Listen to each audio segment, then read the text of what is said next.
What if I told you that investing in duplexes could help you retire earlier than you ever thought possible? In this video, I'm going to be sharing some strategies that could possibly help make this happen for you.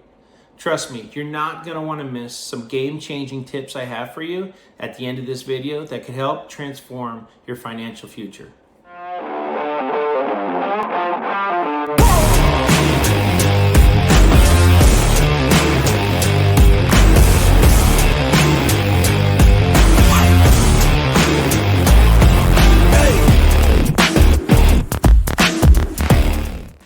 Okay guys, let's get started. What I wanted to do was go over pretty much what is a duplex. A duplex is considered two living quarters that have bathrooms, kitchens, two separate entrances. A lot of times they're connected, but a lot of times they are separated. But this basically gives you the ability to be able to rent out one unit, live in another, or rent out both of them. And they can be an income property that way. Again, I'm really just trying to get you to understand what is a duplex. A lot of times there's single family residents with guest houses. There's single family residents with garages that they turned into a unit that they could rent out. This is not a duplex. It's two full living quarters that are actually on one tax parcel. So you can't sell them to two houses, right? You have to, when you buy them, you're buying them two houses on one tax parcel. So that kind of gives you an idea of what a duplex is. So as we move forward, you're going to understand what we're talking about. There's a lot of incentives on buying a duplex, living in it, just renting both of them out. But we're going to go over that. All right, passive income, guys. I wanted to do a quick little example to get you guys to understand passive income while I talk about what passive income is. So pretty much on the top left over here, I'm going to pretty much do some writing. So we're going to have a duplex, for example. We'll have a duplex that rents out for $800 per unit. Okay, so that would be $1,600 of gross income that property will provide. So you'll have $1,600 in gross income. Okay, so we're going over passive income, guys. I know there's a lot of other ways to do this, but again, I'm just trying to be real simple here. And I know the prices and things like that I'm going to talk about aren't necessarily realistic to a lot of cities across the nation, but I'm going to go ahead and just use simple math. You can pretty much replace the math with your area and figure this out and see if a property works for you. All right, so again, $1,600 income, $800 a month per unit that comes in. We're going to go off of a property that doesn't have to pay electric. The tenants will pay, but we do have to pay water. Okay, so that will kind of give you an example. So we have $1,600 a month coming in. Then we're going to have, let's say, $1,000 a month for mortgage. So your mortgage is going to be property, your principal and interest, and your taxes and insurance. So you're going to have $1,000 in the minus column. Okay, and then you're going to have $100 for water. So you're going to have that minus in there as well. And we're going to use 10%. We're going to use, let's just say, depends on certain areas, but you're going to pretty much have, we're just going to go across the board and say that you get a good deal on this and you're getting $100 for property management. Okay. So it's anywhere from 6 to 10% in most areas. I know it fluctuates. It depends on your services as well. But let's just go with 6% of the of your gross rental income is what your property management fees are going to be. So we're just going to go with an even $100 just to keep it even. So you got a $100 water bill, $100 property management bill, and you got a $1,000 mortgage. Okay, so you got $1,200 in your expense column.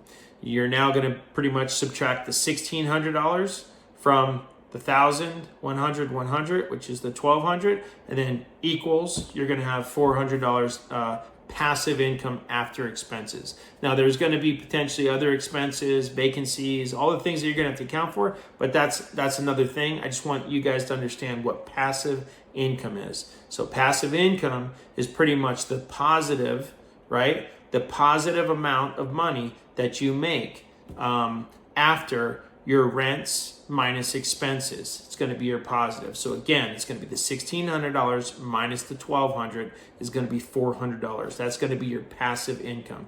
That passive income could potentially be put down on the principal of the mortgage, which could help you pay down and create equity quicker. Or you can take that extra $400 and you can put it into another investment, another property, or you can just waste it and spend it. I mean, it's up to you at the end of the day. But we're not suggesting that. But again, it's passive income. You can do what you want with it.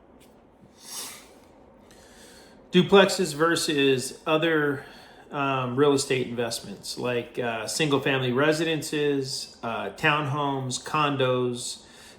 First difference is going to be the duplexes usually don't have an HOA.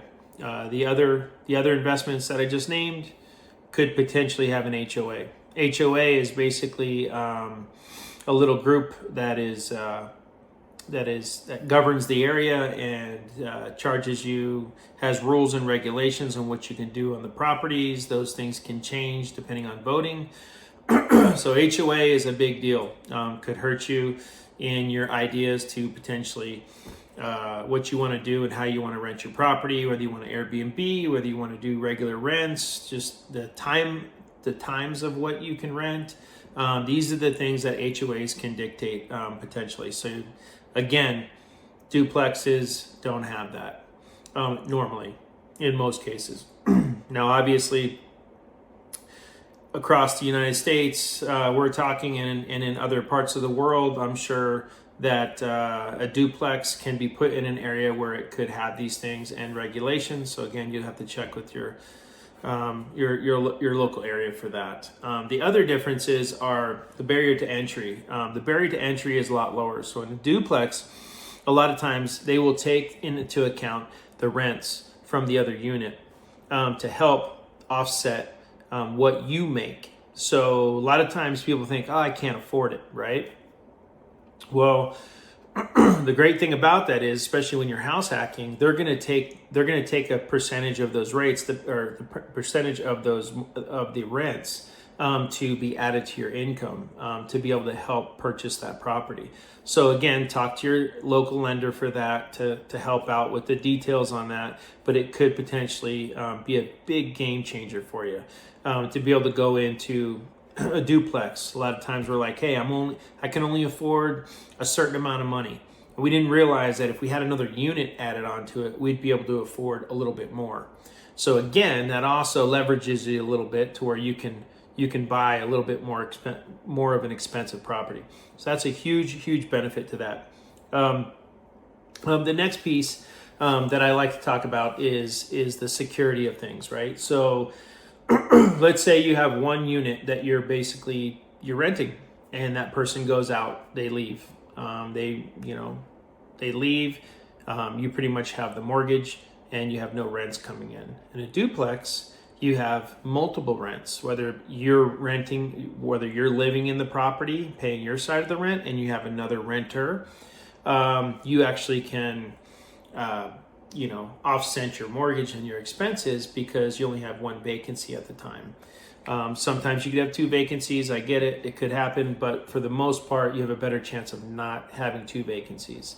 The other nice thing, too, is that let's say if you're renting both units, you could offset the leases. So where when a lease ends, you don't have both leases end at the same time, so where you have two vacant properties. You could have them offset a couple months or whatever works for the town that you live in, and the good rental time frames to start a lease and end a lease are going to be important for you to do that. So those are the major concerns, the major differences in buying a multifamily duplex versus a single family residence, townhome, or condo.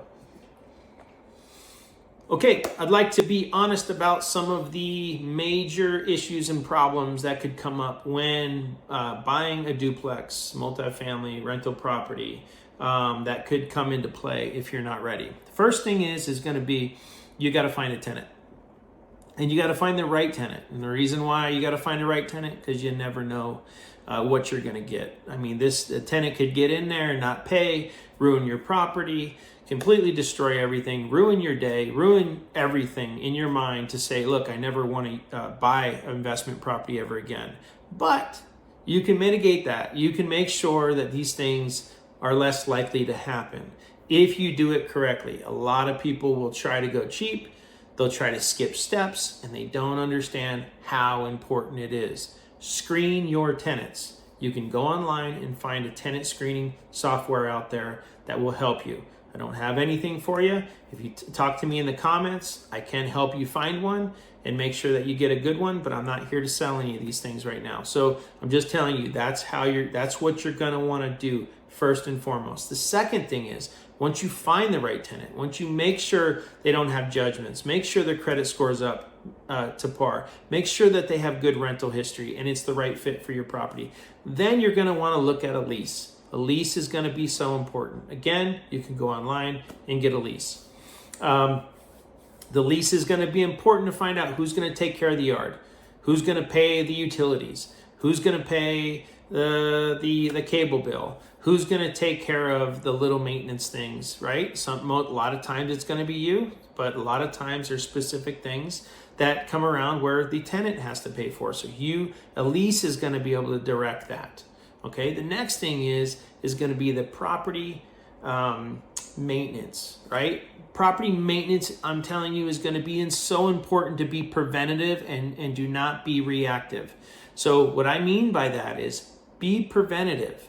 Go in there and check your property, take notes, get a priority list on what you need to do to your property over time. Schedule it out.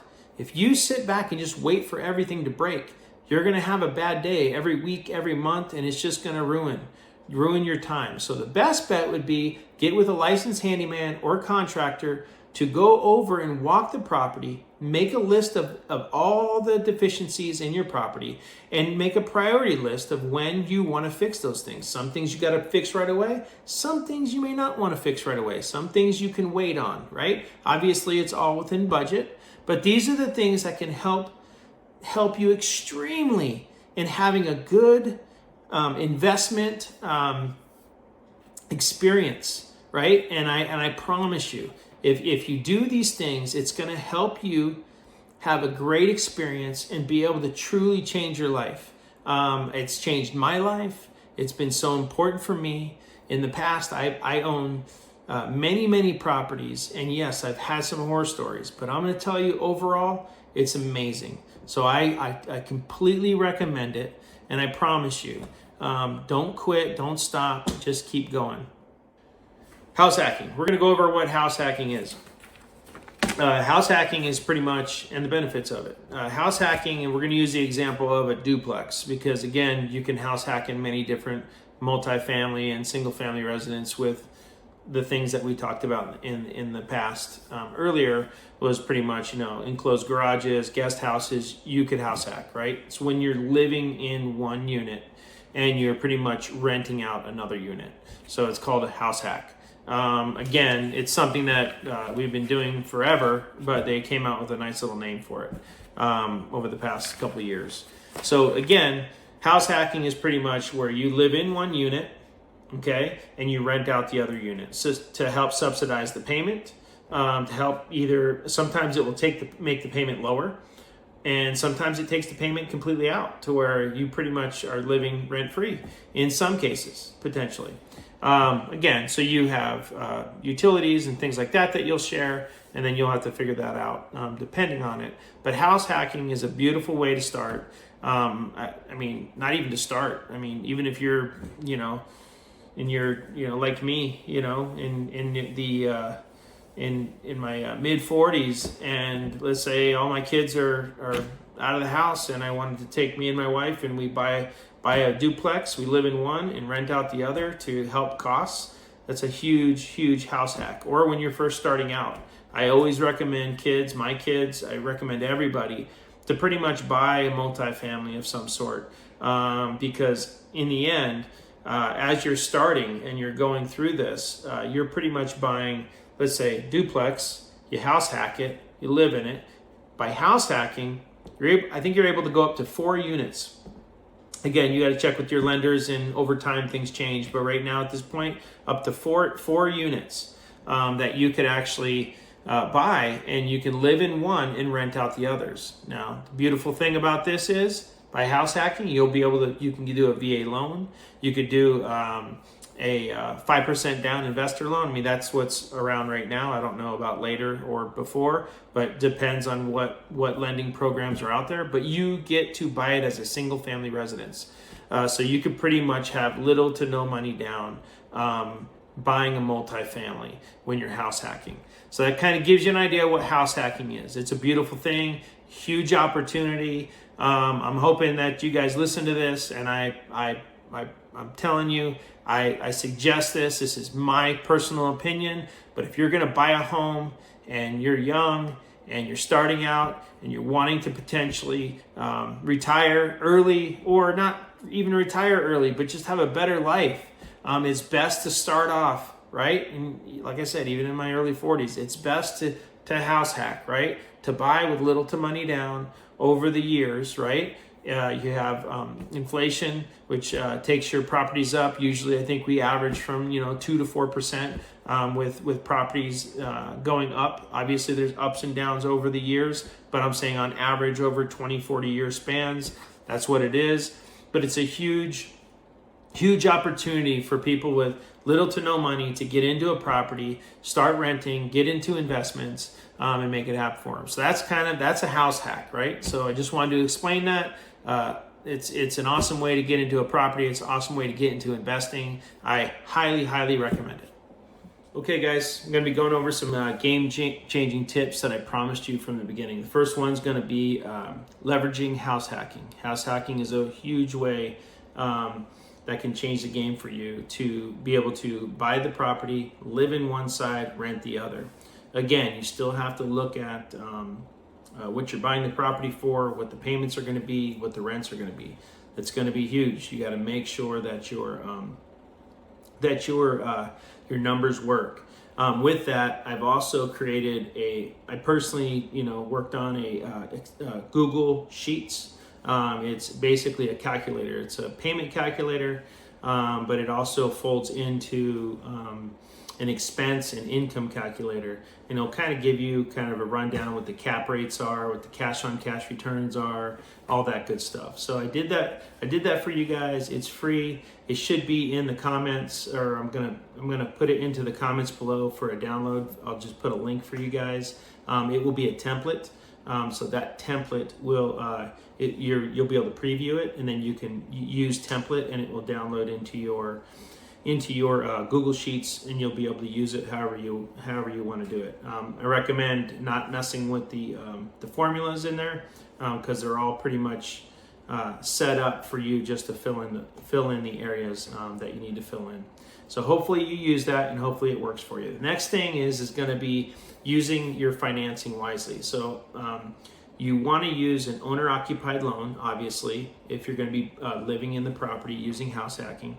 And you can do this, an owner-occupied loan, I believe every year. You're going to have to double check, make sure nothing's changed, but I believe you can live in it for a year, and then you can move out and move into another one. So you could use an FHA loan, you can use VA loan, you could use some conventional products as well. Talk to your lenders. Your lenders should be able to help you out with this.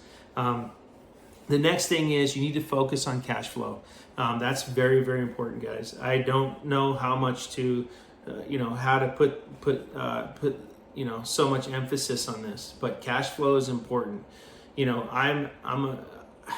Some people say, oh, well, it works. The property works.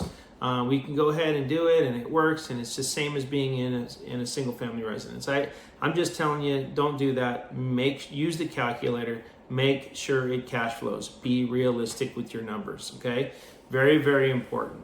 The next tip I'm going to tell you is you need to maximize your tax benefits. So when you're if you're buying if you're investing in duplexes, okay, you need to make sure you get a CPA that understands real estate. It's going to be very, very important because there could be potentially some huge tax savings on your gains, okay? So again, I'm not a CPA, so I can't tell you about these things, but you need to get a CPA that understands real estate, okay? And there is a difference, I promise you, a big difference. So make sure you interview your CPAs and make sure they understand what you're doing.